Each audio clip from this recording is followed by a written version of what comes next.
We're on air now. So Oh, excellent.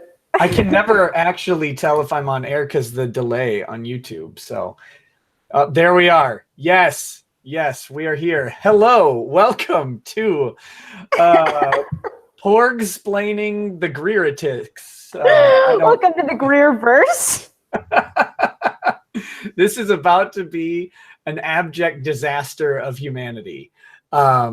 We are going to, if you don't know what's happening yet, if you are unaware and uninitiated, we are going to read Russell Greer's stupid book. And it is incredibly fucking stupid. I mean, it is incredibly fucking. God damn it. In the pre-show, I was sitting here like, oh, okay, I'm going to control my language because this is a family lawyer stream. And within 30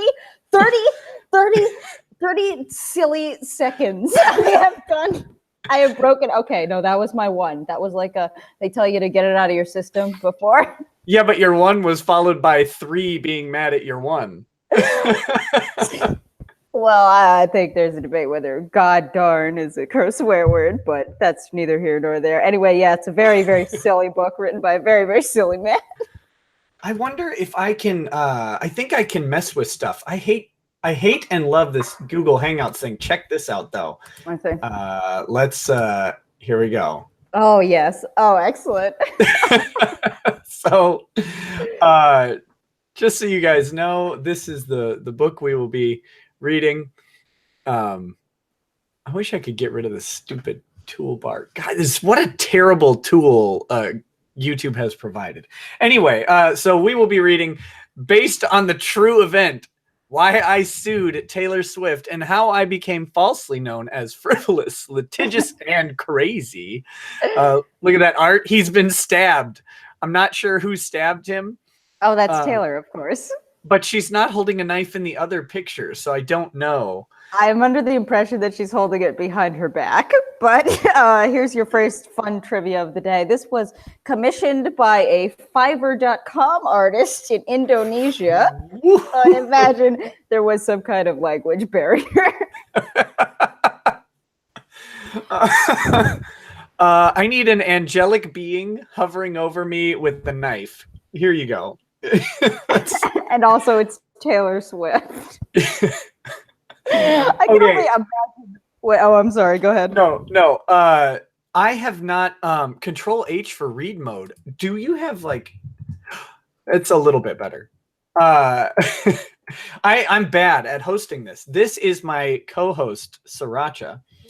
You may know Sriracha from Porg Chatter, from Waifu Wars, and if you don't know Sriracha from Porg Chatter and Waifu Wars, you need to acquaint yourself with those. You can check out the most recent episode of Porg Chatter. We had the famous Minnesota lawyer himself, Nick Rekieta, on talking about whether or not those beautiful, dumb little space birds would be legal. Yes.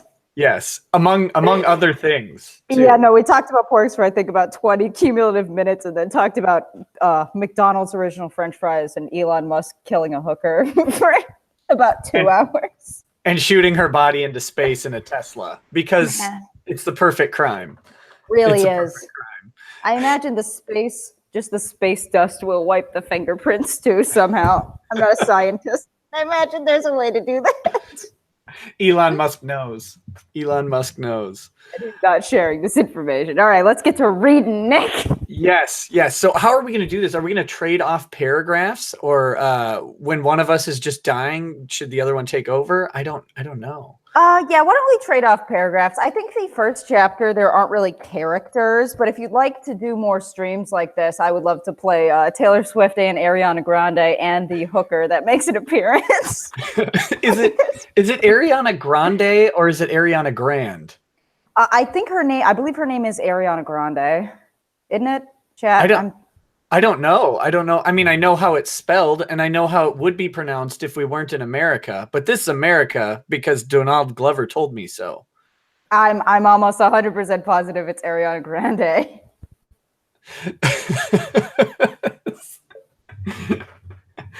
I'm gonna not make fun of her. I'm not gonna make fun of anything.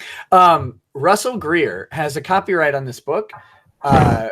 So we might be doing an immediate follow-up stream, on how to combat a copyright strike on a YouTube channel, but we will have sufficient commentary and a transformative use to make this definitely within the purview of fair use. So this is gonna have commentary, all right. So here we've got and do you guys want to see the book, or do you want to see our stupid icons, or do you want to see like my face? I don't care. The book is I can put the book up there permanently if that would be better. If the chat wants to give us feedback on that, that'd be great. And that's how you run a professional show, is you ask the people who are watching what they want. Yeah, while you're on air. Yes. That's how you do it. What is, Nick, what is the, I think you know more about books than me. What is that 109876543221 in the middle of the page? God, I have no idea. Why does he have that? I don't know. It's like, I don't know. Countdown to ISBN. Ted. Countdown to the end of Taylor Swift's career. Okay, so you guys want the book. I feel that to be a little rude. But we'll see how that goes to start. Okay, the name Taylor Swift and pictures of Taylor Swift are all used in accordance with fair use. So Russell does know about fair use. So Russell, if you happen to see this, and God, I hope you do someday, I love you. And this will definitely be fair use. Foreshadowing epigraph. Oh, I'm really glad he labeled that. It's like a drafting note that he just left in. Go ahead. Here's something I want to get you prepared for. There are a lot of Russell feels the need to explain his jokes very frequently in this book.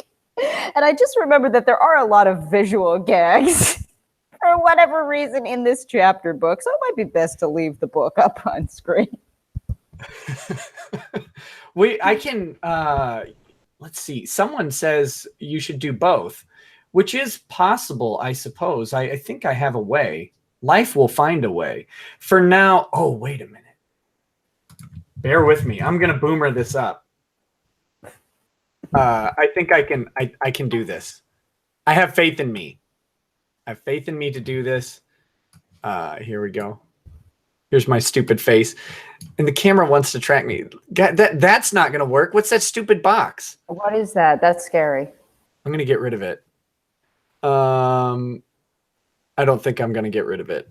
Maybe if I go like this. There, that's a little bit better. This is a bootleg method, but it'll work. So there. Okay, that's stuttery. I don't like it. Do I go back to the book? Yeah, we're gonna just get. Look, it's you beautiful kids. Okay. Yeah, we're gonna ignore that for now, and I might I'll probably, as we get going, I might switch it back. We'll just do back and forth. Okay.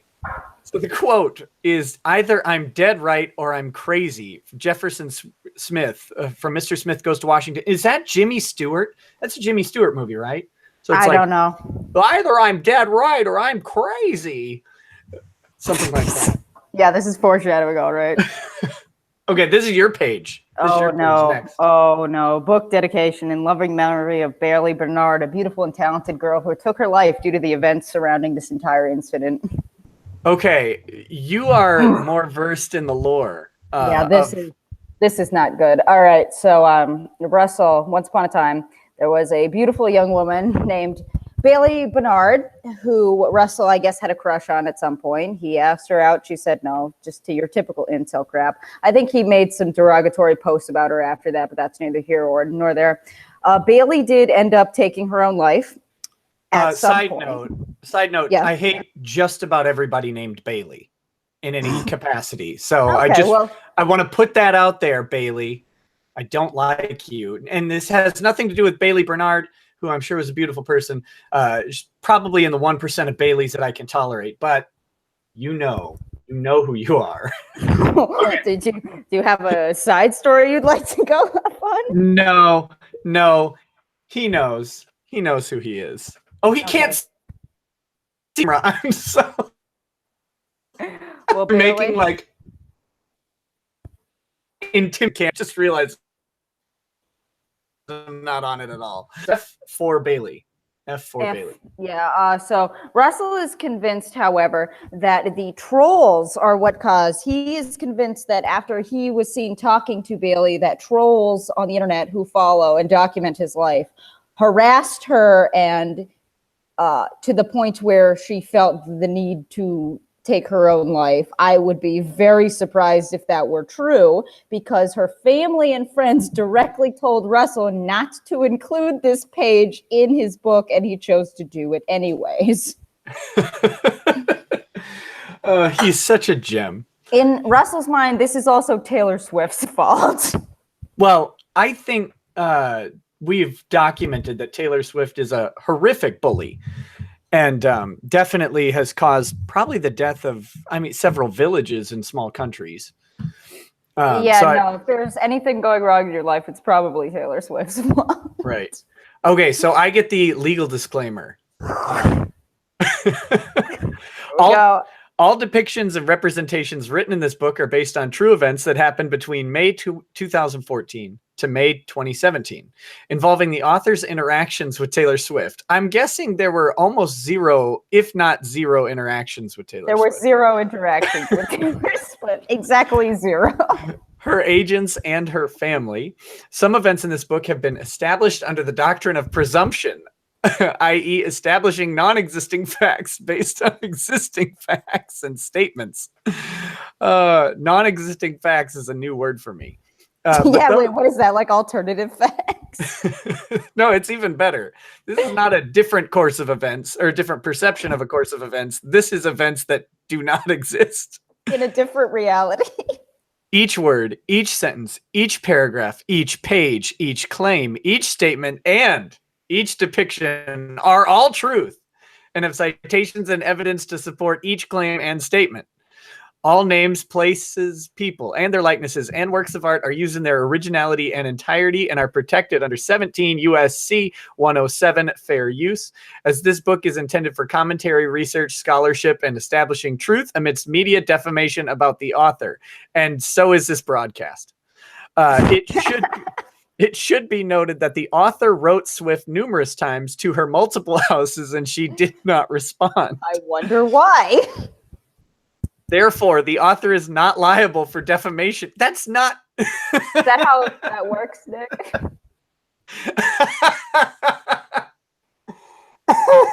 Oh, I hope so. I'm going to start just writing people, and if they don't respond, I'm going to say whatever I want about them. Therefore, the author is not liable for defamation or for using her likeness, as Swift had plenty of time and opportunity to oppose this book. Asterisk. I wonder if what do you consider, like, if it's not defamation, you message someone at 12 midnight, and if they don't respond by 12:01, what, you could just go say whatever you want about them? They had plenty of time. They had ample time, and in the age of instant messaging, they could have easily responded to me and chose not to. There's an asterisk here. It says some names and events have been changed for privacy or to make the story flow smoother. All events are mostly true, though. Everything is explicitly true, except for some of these things which aren't, but mostly are. Okay. Yeah. I would love, audience, I would love you at the end of this reading to just take an estimate. What percentage of this events that occur in this book are actually true? It's got to be large. Her agents were also made aware of this book, and they chose not to respond either. You know someone read it, though, like just one person. It's like, hey, sorry, Tim, you're the new guy. You got to do it. But okay, so there is a super chat from Niels Abel who asks, is this Comic Sans? Oh my God, you're right, it is. How did that little detail escape me? It's like my brain is so confused at what I'm reading that it's not processing the obvious text joke. All right. So table of contents. I don't think we need to. We don't need to read that. We'll get it. I mean, it's funny though. I would like to point out chapter 8 is titled Plot Twist. I don't think you were excited enough for that. That's in all caps with an exclamation point. How's that for irony? The $50 million Taylor Swift lawsuit. Oh my gosh. My ultimate bigoted backstage experience. Dirty, Rotten, No Good Agents is my personal favorite chapter.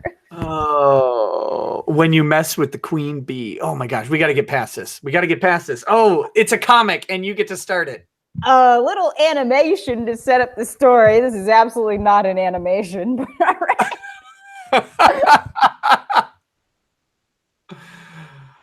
Oh wait, are we trading off frames? Okay. Yes, we can do that. Are you with me? You went quiet. Did you die?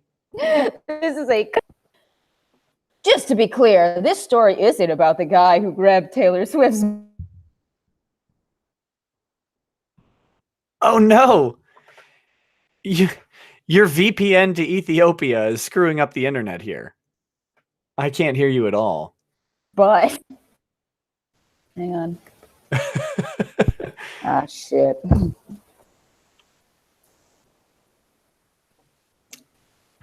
I can hear you now.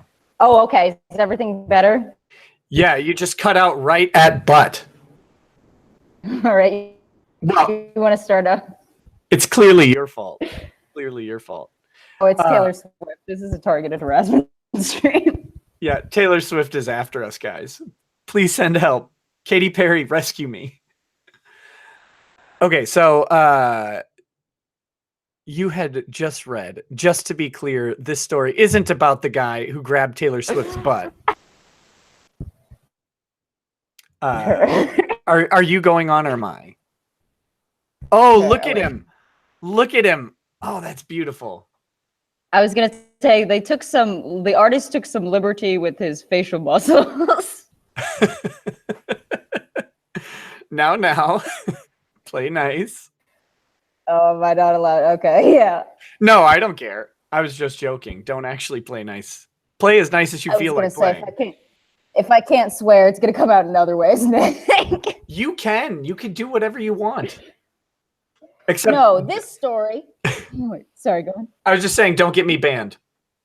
Okay, I'll try my best. No, this story is about a young man with a disability and his celebrity crush. I thought this wasn't about being a crush. Like, I thought that's what he said over and over in his lawsuit. Yes, he has one of his very important points in his lawsuit is how this lawsuit was not to get Taylor to go on a date with him. But I'd like to keep a little counter on how many times he mentions or fantasizes about going on a date with Taylor. Well, there's a spoiler alert. The third frame of this page does have him offering her flowers and her preparing to eat them. Yeah. So, okay, so for years, Russel Greer saw Taylor Swift interact with fans who reached out to her. Russel relied on the stunts as an invitation, a representation, and believed that if he stood out from everybody else and did something elaborate, that Taylor Swift would notice him and make his wildest dreams come true. Okay, I know he's referencing wildest dreams, but putting wildest dreams in quotes, that's a sex offense, or it should be. And and logically, did he really think he had to be remarkable and stand out? Because other people just did nothing, and they'd send her, like a lipstick on a napkin or something, and be like, "This reminded me of your CD cover," and she's like, "Ah, this is so cool" on her Instagram, right? Yeah, Russell's got a real hard on for the people that sent her Subway gift cards that she noticed.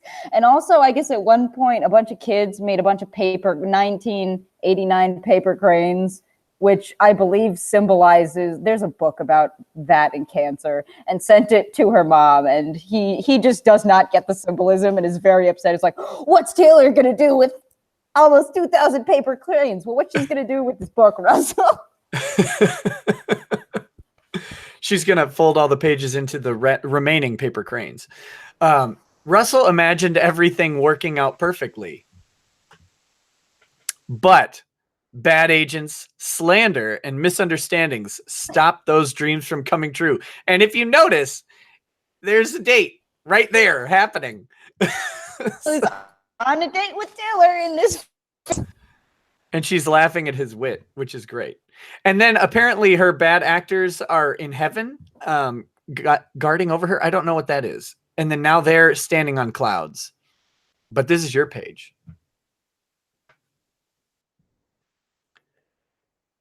Your audio. It just keeps disappearing. I'll go on. Good intentions turned Russell. Oh. I'm going to try to get a new microphone. You go ahead. Okay. Good intentions turned Russell's celebrity crush against him. She has a knife. That's more of a Tonto, I think. If we're being, do I have a knife expert? That looks like a Tonto. Taylor Swift stabbed Russell in the heart. She hurt him more than he could ever know. Or maybe she did know that she was hurting Russell. Then she kicked him in the stab wound. That's brutal. Why did Taylor feel the need to kick him and stab him? I think because she stabbed him in the heart, but I don't know if there's a foot fetish there. Like, what's going on? But I will say that his beard is not actually that full in anything I've seen him. And his face doesn't work that well either.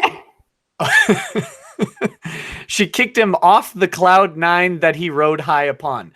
Okay, Russell, let me help you. It's not the cloud 9. Like, there isn't a cloud number 9 that you ride upon. Like, you're on cloud 9 is an expression, an idiom, if you will.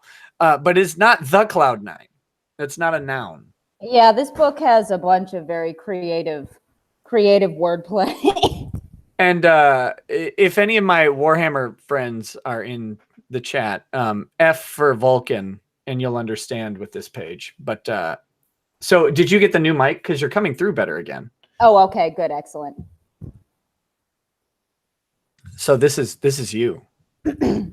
All that Russell had ever worked for was falling apart. Now we see Russell, for the audio listeners, he is smashed into the pavement, and his stab wound has healed, though. He soon lied in the wreckage of his broken dreams. He lay in the wreckage of his broken dreams, not lied. Like I said, stylistic linguist.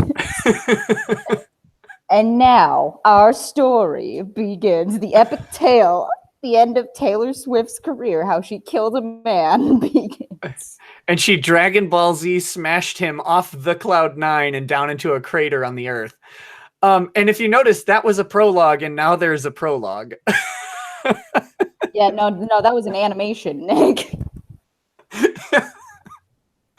Oh, this hurts. Okay. So there I lied. He could have just stopped, I think, right there. Amidst the wreckage of my cloud 9, metaphoric glass covered me. Ooh, we gotta get serious because this is poetry. Metaphoric glass covered me, and the flames fanned by the news media and the internet trolls surrounded me. After 2 years of giving all my heart and all my talent to impress Taylor Swift to have her help me, a disabled songwriter, in some way, I had been shafted by her agents and her, semicolon. I had been left high and dry, semicolon. All of my good intentions and efforts had been spat upon by them. It was like the whole thing was a reenactment from the music video for her song Bad Blood. Period outside of the quotes. Yeah. Okay, come on, Russell. Already. Instead of her crashing through the window, though, it was me who was falling backwards through the glass. The cloud 9 that I rode upon sputtering out of my control, falling several stories down in slow motion, not believing what had happened. As my body was smashed and strewn across a car, so to speak, the shock set in. In my mind's eye, I could see her and her agents and her family laughing at me like wild hyenas as they sipped wine in fancy wine glasses. Little classist. I was gonna say, I'm imagining Taylor Swift's family as hyenas drinking wine. Look at that poor peasant we threw out the window. Look at that. Let him eat glass. Okay, toasting to my defeat and my misery, and I could see them all slowly turn away. Taylor Swift gave me a wicked smile with one side of her mouth, someone called Peach, and then she turned away, leaving me surrounded by the flames. After After weeks of slowly recovering from the aftermath of it all, with the news refusing my request to cover the truth of what I went through, they blasted false stories of me all over the internet, though.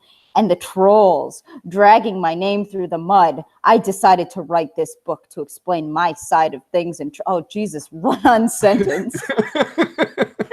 I try to seek justice for myself and to reveal events that the news wouldn't cover and that the police refused to. Jesus Christ, it's like 50 words. And also that the police refused to presume. We didn't read the credits to this book, but this book was edited and proofread by Kevin Landau. Get all of your editing and proofreading done by Kevin Landau. You can find him either in Michigan or New York. You cannot find him behind the driver's seat, though. Now, come on, Nick. There are not nearly enough commas yet. Be the work of our favorite drinky drivey dog lawyer. Where was I? Oh, some of those events were the many people who tried taking my life.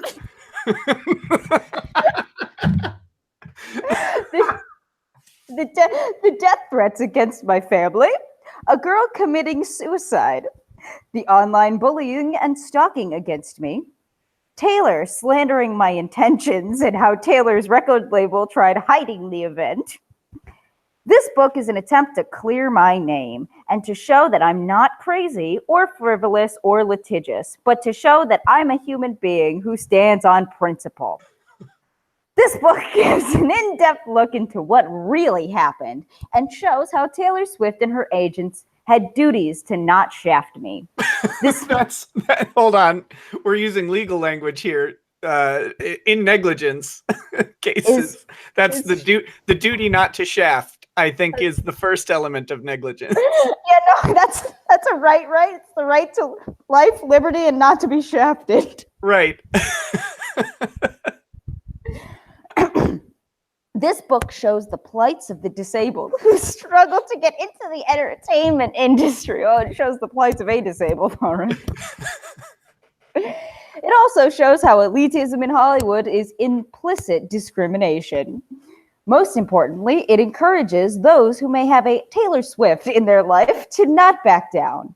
It encourages those who have been wrong to not give up, but to fight back, to scream and shout, to get on tabletops and yell from the top of your lungs, to bring attention to your situation and, if need be, set the situation on fire so others can see the injustice.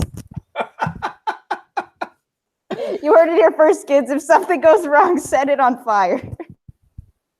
Oh my. I'm gonna go back to my stupid face for a little bit for some reaction time, and we'll see how that goes. You guys won't see this, but it's all text. I think we're past the pictures, at least for now, right? Oh, no. All right, I'll have to bring them up from time to time, like this one. All right. I can't. Okay. Whew. I wish I could. Okay, never mind. No more boomer talk. Chapter 1. The duty of being in the spotlight. If I told you that Taylor Swift destroyed my life, even though her and I never physically met, she and I, would you burst into hysteric laughter and write me off as crazy? No. Yes, next question. Asked and answered. What if I told you that I gave all of my money, all $400, and heart to Taylor Swift? Why would you give all of your money to someone who makes $100 million a year? Yeah. I gave all of my money and heart to Taylor Swift because I relied on her representations, which she gave through her words and her actions, only to be left broke and brokenhearted. Would you shake your head and throw this book away, not wanting to read the fanatical writings of a raving lunatic? Both rhetorical questions aren't as bizarre as they seem, if you say so. Those questions also establish the thesis and the backbone for this entire story. Celebrities, upon certain circumstances and in certain situations, are responsible for any misrepresentations that they give to their fans or people wanting to work for them. Celebrities owe a duty to those people. Further, no contract is required to establish this duty, given the full power of influence that celebrities have. Hold on. I'm going to have to screen share every now and then, guys, because look at that picture. Arrival in France following the crossing of the English Channel. Photo credit. Is that him?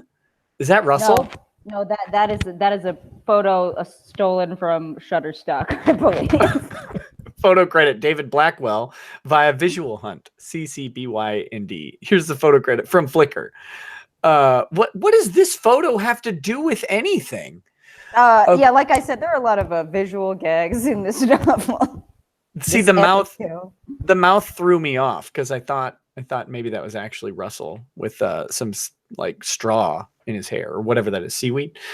So footnote, read Celebrity Endorsement, Recognition of a Duty by J. Kogan, the John Marshall Law Review. A fascinating read on why celebrities can be liable for the products that they negligently misrepresented, Russell. Also discusses how celebrities should be held liable for their influential actions. Oh, God. I gotta stop. I don't get it, Nick. What do you mean liking a picture on Instagram isn't a legally binding contract? This is you at the start of this page. All right, here we go. Yep, blasphemy, I know. Your face made you just like that swimmer's after reading the above paragraph.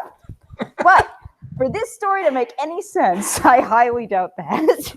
I had to dedicate an entire chapter to define duties that Taylor and other celebrities need to abide by, or they could find themselves in hot water.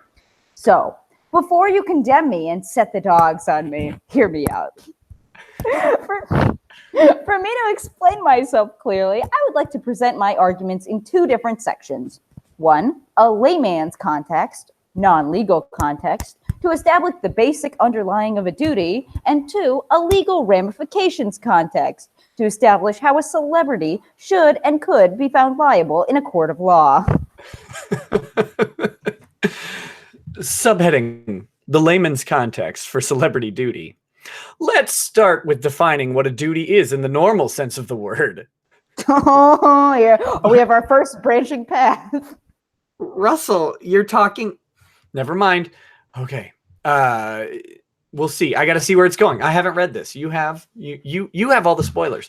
Let's start with defining what a duty is in the normal sense of the word. Webster's dictionary defines duty as obligatory tasks, conduct, service, or functions that arise from one's position, as in life or in a group. These duties can be as simple as driving a car and having the duty to observe traffic laws. Other duties become more complex, with professionals having to abide by set standards of care. Black's Law Dictionary puts it more simply. I don't know if that's... Black's Law Dictionary defines a crime. Black's Law Dictionary. Yeah, I don't know if Black's has ever put it more simply.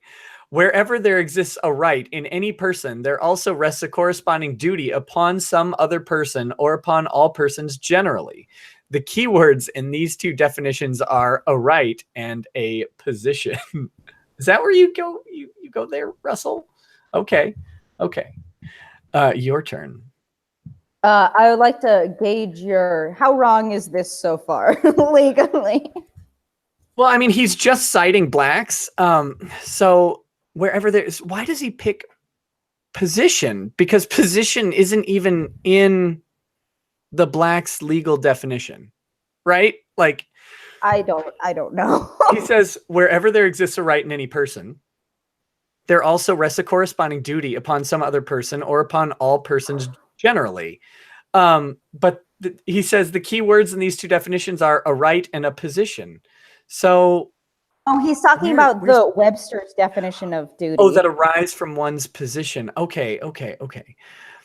I guess, but no. The key word of duty is obligatory tasks. That's what a duty is. It's an obligation of conduct. That is definitely the most important part of duty. And I I mean, he's citing blacks and he's not commenting on it. So he doesn't have the opportunity to be wrong right now. I mean, there are duties that accompany being professionals and having set standards of care. I don't know that those duties are more complex than sort of amorphous or ephemeral duties that exist outside of standards of care, because those standards of care tend to be identifiable, whereas random duties are not.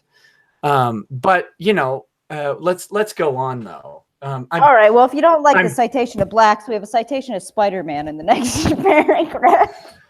Oh goodness, my spidey senses are tingling. Now that we have a general understanding of what a duty is, the question still stands: do celebrities owe any duties at all to their fans? Based upon these two dictionary definitions, yes. Why? Why? Yeah, you'll notice that an explanation is conveniently left out. That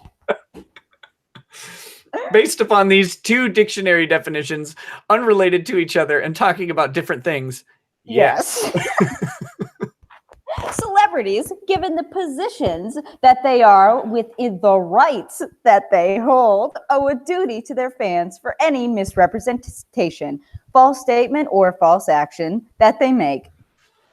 Kind of like what Uncle Ben said in Tobey Maguire's It's Tobey Maguire's Spider-Man. Tobey Maguire was personally responsible for that Spider-Man movie.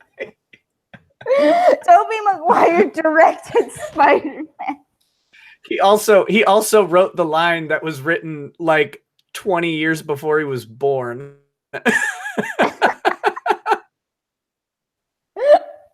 With great power comes great responsibility. Is that from Spider? Is that originally from Spider-Man? Yeah, the rice salesman says it. Interesting. Some heads might be exploding right about now. Mine sure is.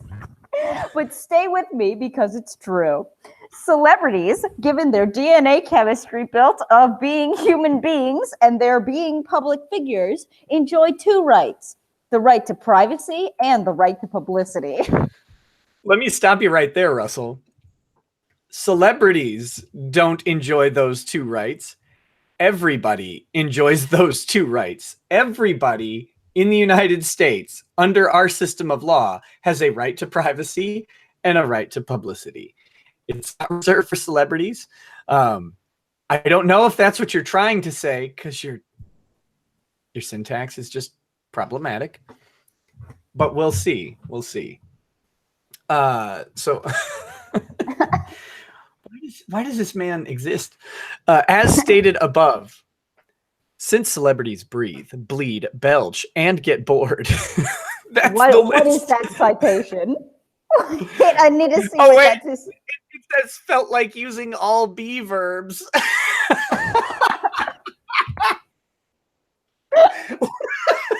Why do you... Okay. Since celebrities breathe, bleed, belch, and get bored. Russell, bored isn't a verb. Get is the verb. Get is the verb there. They get bored. They get to... Nick, if you sit here and you pick on every one of his grammatical mistakes, we'll be up all night. Okay, I'm going to stop. But bored's an adjective. Okay, like the rest of us. Like the rest of us do, because they are only human too, believe it or not. They might be... Maybe he watches Alex Jones. Believe it or not, Russell, I think everybody else on Earth understands this concept except you. They enjoy their rights to privacy just like us average Joes and Janes do. Celebrities deserve to have private dinners and conversations with their loved ones, but only if their loved ones are Russell Greer. And I was going to say only if you invite Russell Greer, no. Celebrities deserve to sleep and live comfortably in their lavish homes and not have to worry about trespassers. No jokes. Celebrities deserve the right to stroll around downtown and enjoy the night out without being stalked by paparazzi and obsessive fans. These superstars and international idols deserve every right that any other human being on this planet deserves. A little peace and quiet, if they so desire.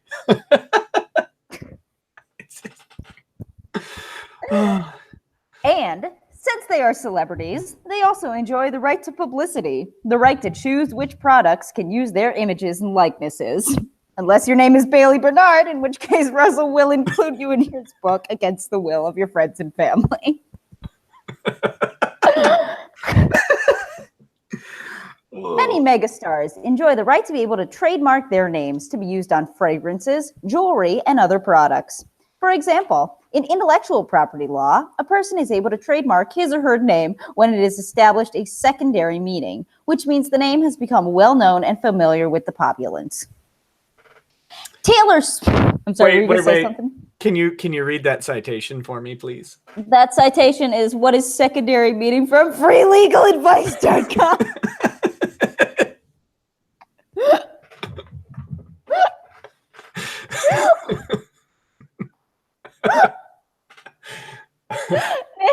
Nick, I gotta be honest with you. I skipped this chapter the first time I read this book. So I'm going in blind here, too, man. This is good. It's the only way to do it. Taylor Swift is obviously a household name.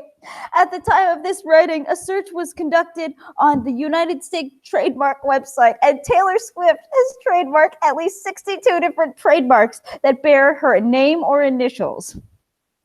Obviously, Miss Swift knows that there is power in her name, but I'll save the legal mumbo jumbo for the legal section. Yeah, the legal mumbo jumbo for freelegaladvice.com. For the legal section of my arguments. Needless to say, celebrities know they've got the power. I use that song quote in my best Penny Ford cover voice, except my voice doesn't go that high. What is cited here? I need to see. Oh my God. The citation reads, "It's a song, I've Got the Power" by Snap. Made in 1999. Oh, I'm sorry, 1990. Wait a minute. What is that song? Because I think I know that song because I'm old. Yeah, no, literally the only song I know, the only line from that song I know is the one that says, "I've got the power." Wait a minute. Hold on. I don't. Yes. Okay. Yep. All right. It's exactly the song I thought it was. Okay. Well, that's good. It's good that there was a citation there so you could find it more easily. Okay.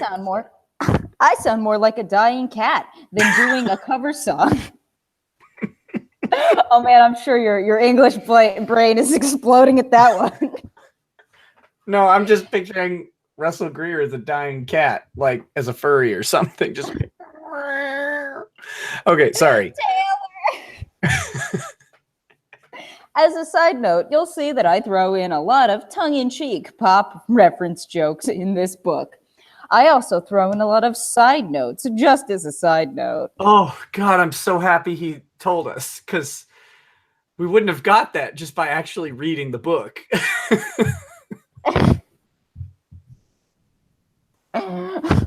Okay,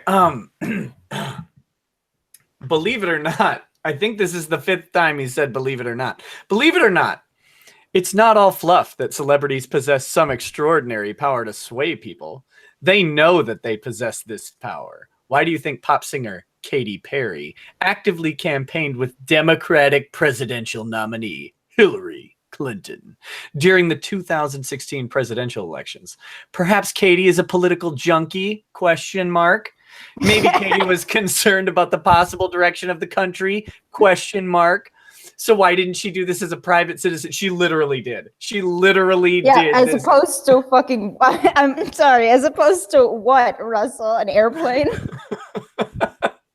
Why did she have to perform on the campaign trail? Because as a private citizen with a specific talent to offer, she decided to throw it behind the person she apparently supported. Why did Hillary Clinton hire Katy Perry as her vice presidential pick, though, Nick? She probably would have won.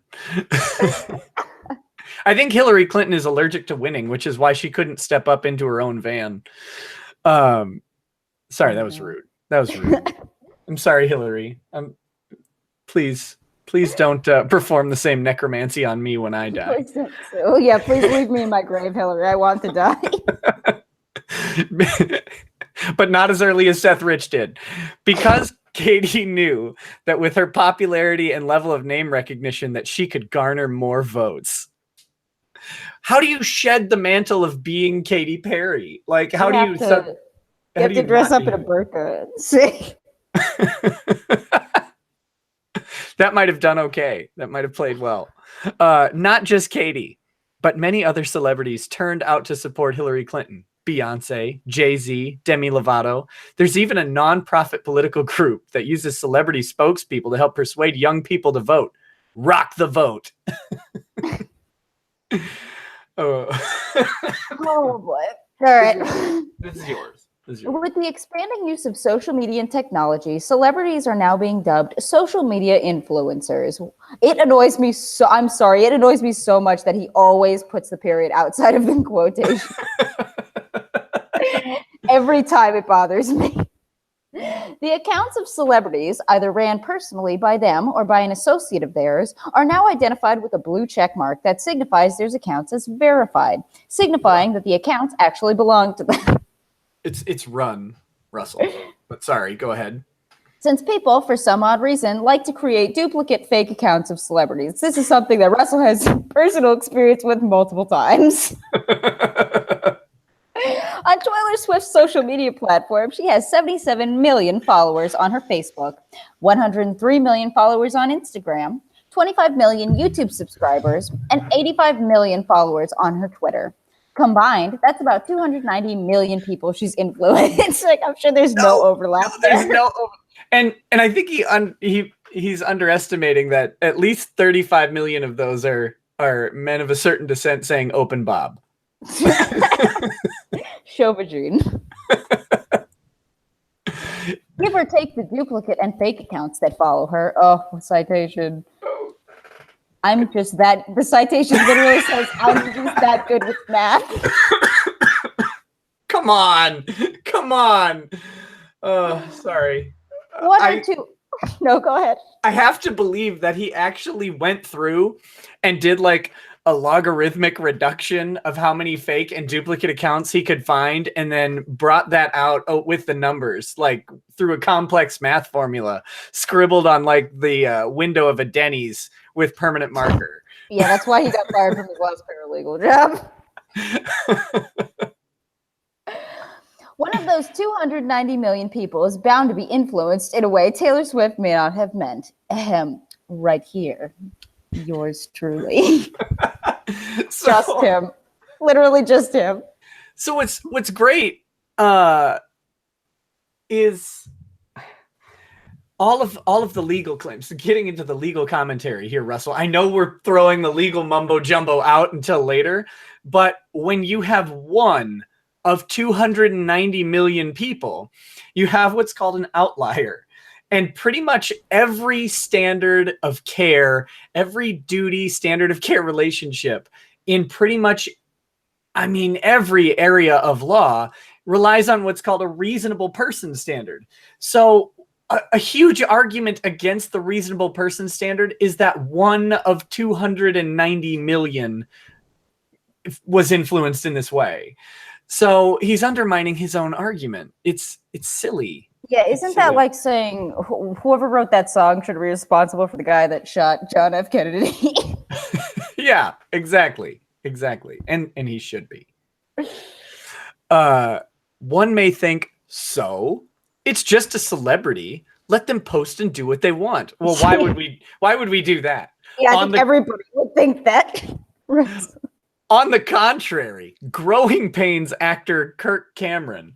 And I'm shocked that he picked Growing Pains and not any of his innumerable movies about the apocalypse. All of the Jenkins and LaHaye, not LaVey. LaVey's the Church of Satan guy. LaHaye is the writer of the Left Behind.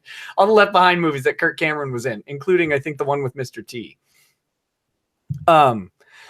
Growing Pains actor Kirk Cameron once said in an interview, "With the privilege of a platform comes great responsibility." So he apparently plagiarized that from Uncle Ben, from Tobey Maguire. Yeah, wait. Yeah, Tobey Maguire's Spider-Man. Cameron went on to say that when any celebrity is in the spotlight, quote, "you're going to be held to a higher standard." Kirk Cameron is talking about a moral or ethical duty from the context of being a Christian, I'm guessing. Also, Kirk Cameron is America's premier legal scholar. Yeah, I don't think he's making a statement at all about a legal duty. I'm pretty sure he's talking about a moral responsibility, only based on like the last 20 years of Kirk Cameron. But you know what? Who's counting? Because we should be held to a higher standard because we're influencing more people than others might be. Citation. Kirk Cameron talks about celebrity standards and new film from WebPro News. Cameron went on to say that a celebrity should be, it's on to, not onto. Onto. Cameron went onto the news camera. That's to literally go onto something. Went on to say that a celebrity should be careful of what they do and say. Since Cameron is indeed a celebrity and a public figure, his statement validates the thesis of this chapter and entire book. Because Kirk Cameron said so, a legal treatise. Celebrities have a duty to be careful with their words and actions as to not create a misrepresentation. That is the duty and the point I want you to take away from this chapter and this book. The law treats a celebrity's identity like property, and just like any other property owner, celebrities should be held liable for the misuse of their property, their image, their stunts. 4 words, remember Uncle Ben's advice. But the law doesn't treat a celebrity's identity like property. They don't have alienability. They can't sell their identity to another person. They can't actually like copyright their own identity. There's all sorts of things that they cannot do with their property, Russell. Okay, sorry. No. But we have to add sufficient commentary. Otherwise we're copyright infringing this beautiful I was going to say, remember Uncle Ben's advice. The magnitude of a celebrity representation is so strong, one could compare it to the Force that Jedis from Star Wars have. Oh, finally, something I can relate to. The Force can be used for either good or evil. Hey, don't do that. I see your eyes rolling. Don't believe me. This is not commentary, by the way. This is literally written in the book. Don't believe me? Let's take a look at the various research done on the topic of celebrity influence. Technology company Ace Metrics conducted a study in 2013 and found that 45% of American adults believe that celebrities can create a large positive difference in the issues they are promoting. In the early 2000s, Dr. Lim McCutcheon coined the term celebrity worship disorder after studying those who appeared to have a form of obsessive-compulsive disorder in regards to celebrity admiration. Remember that phrase. Russell, I know you're watching this. Why don't you go back and read that one again? In 2017, a peer-reviewed study compiled economic, psychological, and sociological research and found that 14 different celebrity mechanisms that affected health behavior. Some of these mechanisms included signals, herd behavior, social network, and other influencing mechanisms. The story went on to show how easy celebrities can sway and entice the populace and their followers. So the writing is definitely on the wall with celebrity power. But heck, don't take my word for it. Hop on Google and you can find exactly what I'm talking about. Don't take my word for it. It's not Russell's job to educate you. I'm writing you a book on exactly what you need to understand, but don't listen to it. Instead, go to Google, which if I'm a betting man, and I am today, I'm going to bet it undermines, even Google undermines Russell Greer. It's not Russell's job to educate you, shit, Lord. Taylor Swift's Misrepresentations. This is a new subheading. Since this book is about why I sued Taylor Swift, I wanted to share a few examples of her misrepresentations so that the upcoming legal argument of this chapter makes sense. Oh, I'm sure this will fix that problem. Sidebar, did he write this after losing handily in Utah? Or did he write it? He did. Oh, okay. So this is how he's telling the judge that the judge was wrong. Okay. No, this is he lost in Utah against Taylor, and then he also lost in Utah against Ariana Grande. And then he wrote this book, and then he refiled in Tennessee. Is Ariana Grande's middle name Nachos Del? Like, because it's Ariana Nachos Del Grande. I'm pretty sure a boomer at that Aretha Fragrance funeral already made that joke. That's good. That's good. Apparently, never mind. I'm not going to go with the next joke. It would reflect poorly on my character. All right. Could you really be drinking? I'm drinking tea now. I've had one drink because, and I had to take it fast because of how bad the first drink was. Okay. All right. Some of her misrepresentations have been done verbally in interviews, while other misrepresentations have been made through her actions. Naturally, as an internationally famous celebrity, her misrepresentations are carried around the world by pigeon through the news, which influences her followers and those that admire her. A few of her misrepresentations that directly influenced me are as follows. Are you okay? What was that? That was me breathing more air out of my nose than usual in anticipation of what's going to be in this list. We need a heavy breathing meme with your picture on it. Okay, here we go. Number one, the crimes that Taylor has committed against humanity. Taylor, you are now on trial. Count one. Taylor Swift accepting a wedding invitation from a random girl. Swift accepted this and performed without compensation at the wedding. She even posted pictures of the event on her Instagram. This stunt influenced me and created a representation that would be fine to send correspondence to Taylor Swift and that should be welcoming to my efforts. He's got a citation. Taylor Swift just crashed a fan's wedding, and she even brought a gift. Brides.com. Sorry. In 2014. Sorry, let me get my broadcast voice. In 2014, Swift accepted many different prom dates from boys who reached out to her. These boys did lousy things to reach out to Swift. But she was flattered and accepted each date. This influenced me and created a representation that if I were to reach out for her doing something unique, no, Russell, did you not learn? You should have done something lousy. Yeah, she likes lousy men. She is into lousy. She is self-hating, and we have learned it. She would welcome it. This not only influenced me, but it apparently influenced many other people who asked her to prom, including a boy confined to a wheelchair. Rude. But his face works. That's not in the book. Yeah, no, he should. I'm surprised there's not a line there that gave me representation that Taylor Swift loves to have sex with disabled people. Number 3. The music video for Taylor's song, New Romantics, begins with a voiceover of Swift saying, "The fans are the best part of this tour." This influenced me when I watched the video, and I felt that since I was a fan of Taylor Swift, her appreciation for her fans extended outside of tours.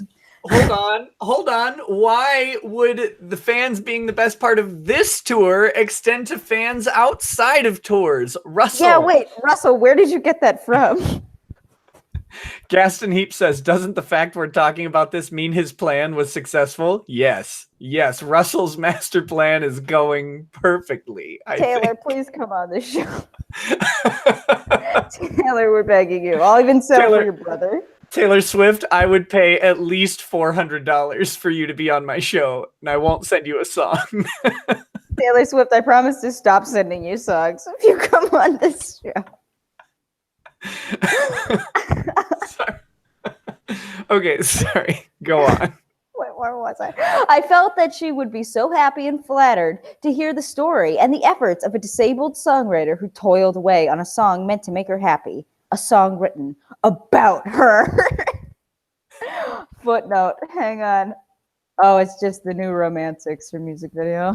You know what I can't when I think of Taylor Swift and what makes her happy and flattered, I definitely think it's hearing the story and efforts of a disabled songwriter who toiled away on a song. Like that, when I picture her like coming home from a long day of touring and singing, she's like, you know what? I just want to sit down and read the story of a disabled songwriter who toiled away on a song to make me happy. That's definitely what she's thinking about. That is the happy and flattered part. That that's just got to be it. That's got to be. Taylor Swift even allowed to open her own mail. I imagine the number of people trying to send her anthrax is greater than one. Well, tell us how you really feel about Taylor. Don't tell it too loud, though. Russell might track you down. I was going to say that one might be Russell. Because if you were to accidentally or purposefully kill Taylor Swift, you kill his dreams at his $100 million default judgment. No, I think Taylor already killed those dreams. No, there's still hope. Because if she dies, then he'll serve her estate, and her estate will respond. Don't give him any ideas, please. Russell, don't kill Taylor Swift. Russell, do not kill Taylor Swift. Don't do it. In 2015, Taylor's mom, Andrea, came down with the cancer. For some odd reason, 2 girls in Utah made 1,989 paper cranes for Taylor and her mom. Isn't that from that book, 10,000 Paper Cranes? Yeah, that's what I was talking about at the top of the show. For whatever reason, he's got a real hate boner for these girls that made Taylor Swift paper cranes, because he went on this whole deluge of Facebook posts talking about what is she going to do with 2,000 paper cranes. But like now I haven't read this book since like 6th grade, but like a kid's mom is dying, or a kid is dying in a hospital, and there's some old Japanese myth, at least in the book, I don't know if it's real or if the author just made it up, that if you folded 10,000 paper cranes that you would be cured of whatever your ailment was. But the kid only got to like 1989 before either the kid or the mom died, right? Like that's the book. Oh, I think the reason they sent 1989 is because that's the name of her album. Okay, maybe maybe it was 1,000 paper cranes, but I remember the book, and they didn't make the goal, which I thought was horrible, because it's like, well, it's on you now. You should have folded faster. Yeah. Whoops. Get those fingers working faster. Yeah, no, the symbolism is totally lost on Russ. Russ also went on his Facebook and posted all about how he once wished Taylor Swift's mother would have died of cancer. Oh, that's nice of him. This is something he also blamed on Taylor Swift, because of course Taylor Swift did cause all of his meltdowns. Well, it's good that her mom got cancer then, if she was doing this to Russell the whole time. All right, I'm still unsure what paper cranes are meant to do for a terminally ill person. Read the book, Russell. Read the book. It's like it's an absurdly famous book. I think it won like every award. Does anybody know what the paper crane book is called? Like, anybody? Yeah, no, oh man, that's gonna bug me all night. Hang on, let me Google it. And like the author is ridiculously famous because of it, right? A paper crane book. Sadako and the 1,000 Paper Cranes is a children's historical novel written by Canadian-American author Eleanor Kerr and published in 1977. There you go. Sadako and the 1,000 Paper Cranes. There you go, Russell. Oh my gosh. Like, Russell, if you would have read this, you would know how to write better English. Okay. Sorry, I gotta boomer back all my windows. I closed them all. Okay. In 2015. Oh, yeah. Sorry. I'm still unsure what paper cranes are meant to do for a terminally ill person, and still unsure what said person is supposed to do with 1,989 of them. But the Swifts were overjoyed, and these 2 girls were able to meet Taylor backstage. They folded almost 2,000 paper cranes as a goodwill gesture, Russell. It's a nice thing to do. Yeah, but Russell lost almost 2,000 paralegal jobs. This created a representation that if I did something unique for Taylor, it would be met with admiration. But what they did wasn't unique. It was based on a book. Sorry. Hey, that's kind of, now that I think about it. Oh, wait, no, it's over. It was 1,000 paper cranes in the book. Yeah, but there were 2 girls. There were 2 girls. Oh. I'm trying to find out how many cranes she made. Oh, wait, not only...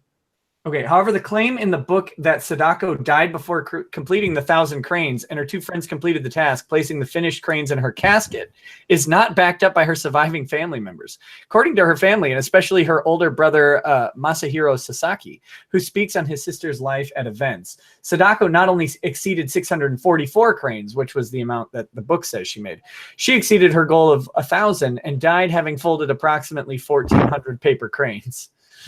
Well... That's sad. F.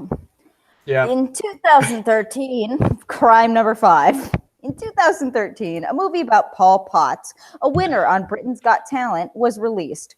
Taylor Swift wrote and performed the theme song for the movie. In an exclusive interview to promote the movie, Taylor Swift stated, "The struggles and triumphs of someone who never stopped chasing what he was after really inspired me." Oh no. Her statement not only influenced me, but it also inspired me to give all of my heart and talent with impressing her. Yeah, no, I read that right. It's just written stupid. Wait, so okay, I gotta pause you for a second because Seth Hayes in the chat has said what I was about to clarify. He said, wait, they made a movie about Pol Pot. No, Paul Potts, because a movie about Pol Pot. And then Taylor Swift stating the struggles and triumphs of someone who never stopped chasing what he was really after. Oh, no. Oh, fucking no.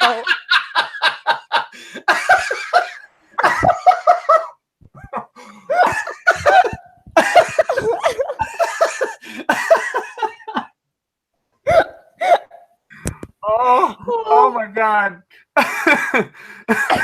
Wow, that's an unfortunate name. I'm dying. Oh. I'm dying faster than if I lived under Pol Pot. Okay, sorry. Go on. I think you have a sentence left. Her statement created a representation that she would be open to my story of triumphs against the odds. Like surviving in Cambodia. Oh my gosh. And that citation is One Chance. Exclusive first look with Taylor Swift. YouTube.com 2013. Oh, I think I might need some paper cranes. I'm in a lot of pain. Do you see the pattern I'm setting up here? Do you see it? Taylor Swift has made many misrepresentations that influenced me to act, and those representations harmed me when I realized she didn't actually mean what she represented. Whether she was just reading a script for the promotion of a movie or she felt like doing a publicity stunt for somebody who was throwing a lavish wedding but had no intentions of doing anything else with any other person who wrote to her, whatever the reason may be, Swift has a duty to not create misrepresentations. So what's a girl to do, you may think? I legitimately don't know if he's talking about himself or Taylor in that sentence. How can Taylor Swift not lead people on? Well, that leads us to our next section. Transitory statement. I know, Nick, I know Taylor Swift has probably never even heard of Russel Greer, but how funny would it be if she started doing disclaimers just for Russell? Like at the end of all of her posts, she put, notice, offer does not apply to Russel Greer. Yes. Notice, Russel Greer, if you ever convince someone to marry you or pay someone that much for the girlfriend experience, I will not appear at your wedding. The fans are the best part of the tour. Note, except for Russel Greer.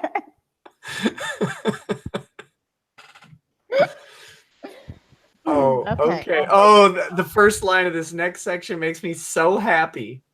Realizing that not all of my readers have a legal education like I do, I'll try to make this section as coherent as possible. Try to keep up, Nick. Buckle up, because we're going to be throwing some bizarre concepts at you. For starters, let's establish the United States legal system. Let's establish.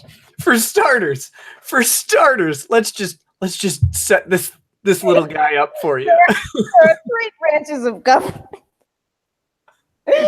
The legal system of the United States is referred to as a common law legal system, which means that the courts and the practice of law is based upon precedents. Citation, something I don't care about.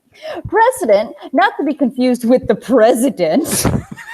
Wait, why is there a citation for that one, though? Oh, no. Hardy, Citation. har, lol, I'm so funny. It says, citation 18, hardy, har, lol, I'm so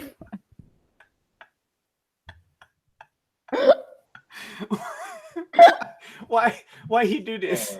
Why he do this? Precedent, not to be confused with the president, essentially means that lower courts must follow the rulings of higher courts. In the United States legal system, there are three levels of courts. 1, district court / trial court. 2, appeals court. And 3, the high court.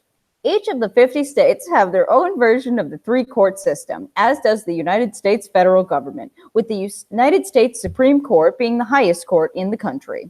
So, as an example, if an appeals court says that it's unconstitutional, goes against the United States Constitution, for a house to be built in the middle of the street of a busy street intersection, a lower court must abide by the ruling, unless the lower court can show why it should disregard the appeals court's ruling.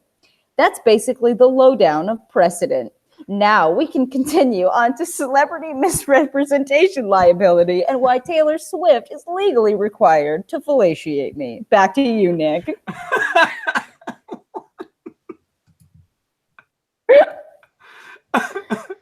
Okay. So, in setting up the legal system, he went ahead and established precedent. Now on to celebrity misrepresentation liability, as if one just follows from the other logically. we just skip that celebrity. Guys, the America is partially a common law system. It is also based on statutory law. Obviously, we have statutes that can even supersede the common law. But the common law system is based on like 14th century English law. It's taken a long time. And celebrities have only really sprung up in the last, maybe, if we're being charitable to talk about someone like Taylor Swift, 80 years or so, as having these increased duties that Russell is alleging. But my goodness.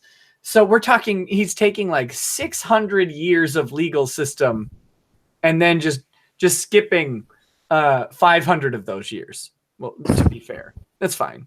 It's good. No, it's okay. It's okay because you set it up. You see, you set the whole thing up previously in the last section. So now we totally understand what he's talking about. You, my reader, may be thinking, there's no precedent that says Taylor Swift can't say or do what she wants. Oh, boy. I mean, you might be thinking that, but I care to disagree. Let me explain. Oh, do tell. There are two types of precedent. No. I don't know what these words mean. What are I don't know what he's going to say, but let's see. Mandatory and persuasive authority. With mandatory authority from the Supreme Court and direct appeals courts, lower courts and agencies, etc., must follow the rulings. With persuasive authority, different appeals courts and different jurisdictions, agency rulings, and policy settings, lower courts aren't bound to follow, but they can choose to if so persuaded. That's not I mean, that is a thing. Yes, persuasive authority is a thing, but it precedent would be binding, and persuasive authority isn't binding. Anyway, when it comes to persuasive authority and precedent, wait, what? So they're both part of precedent, but now they're separate. Okay, got it. Courts like to look for a robust consensus of said precedent. I mean, no. You know, this is a well-written legal section when an actual lawyer can't make it through one sentence without breaking down a couple times. Like they're not, they don't like to look for a robust consensus. It's helpful to have a more robust consensus because the argument is further fleshed out, right? Like that's the idea. If you read 10 books that all make the same argument and are all from well-respected scholars on the same subject, then that's a better authority. So it's the same thing with the courts. If you have 6 circuit courts making the same ruling and then your circuit court is looking to it, they'll say, okay, let's see what they said. But then they're not going to just take their word for it because it might not follow their own precedent that they have in their circuit. So anyway, courts want to see that there's a lot of argument towards allowing the persuasion. Yeah, that's just how an obvious thing.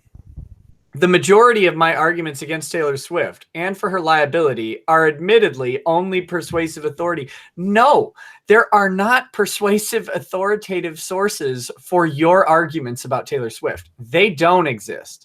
They don't. Feel so strongly about it. That must be worth something, right?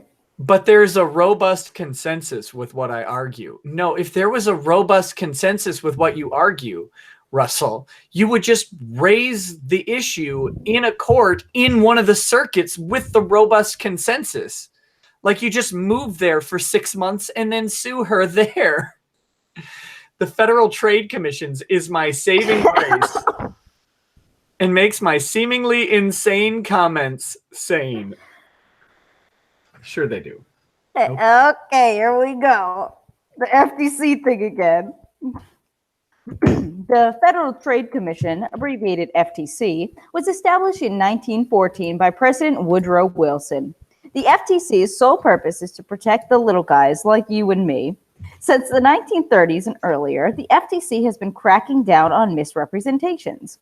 A lot of these misrepresentations have had to do with celebrities and public figures misrepresenting products that they advertised and endorsed.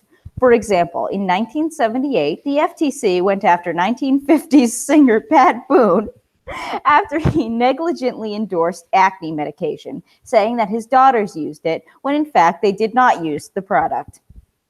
The FTC slammed Mr. Boone and said that he did not make a reasonable inquiry into the truthfulness of his statements or of the product that he endorsed. In April 2000... I mean, he lied. He flat out lied about a product. Yeah. I don't know how you could... I didn't make a reasonable inquiry into me saying my own daughter used it. Weird. Maybe he didn't ask his daughter. Like, how much more of an inquiry could you make than asking your daughter, hey, you use this acne cream? No? Okay, great. Even if he said that they did use it, that doesn't mean it works. Yeah, but, oh gosh. Anyway, sorry. I don't even know what to say. It's so, let's see where he goes with it.